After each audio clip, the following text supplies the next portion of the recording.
Коротше, це ЦМЦ дядька. Зараз вам покажу і розкажу, і почти розкажу, тільки покажу, як то треба робити. Робити тут не робити треба, тут треба їбашити. З усьої дурі, коротше, так, щоб аж дим з жопи йшов. Ну, це типа таке, звісно, то вже нам треба, бо ми вже опитні, ми робимо вже дохуя і тому подобне. Ну, тим не менше, я вам скажу, саме головне, да, якоби, саме головне це просто робити, собі удовольствие, любити свою роботу і похуй на всіх, коротше. Саме це головне. От дивіться, зараз машина доїде, я вам покажу, як то треба вимінювати куси, як їх обробляти взагалі. Що це такий ЦНЦ-шний станок взагалі? І що ми тут робимо? І чим ми займаємося? І якщо вас це цікавить, і насправді ви хочете сюди попасти, дзвоніть нам, пишіть нам контакти в лічку. Нема питань, добазаримося, хороша робота, хорошу зарплату, заробите гроші і затренуєтесь. Дивіться уважно.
Саме головне, не забувайте, хорошу музику завжди слухати. Хорошу музику, а ахуєнна робота.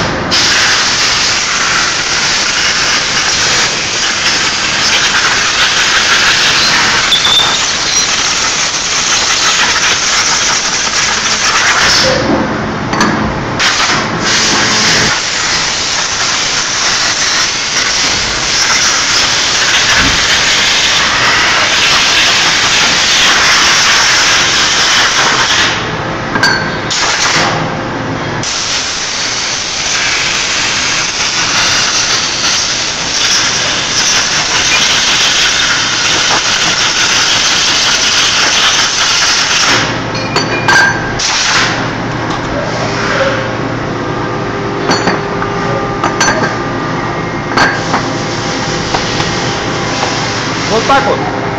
Ну що, сподобалось? Пишіть.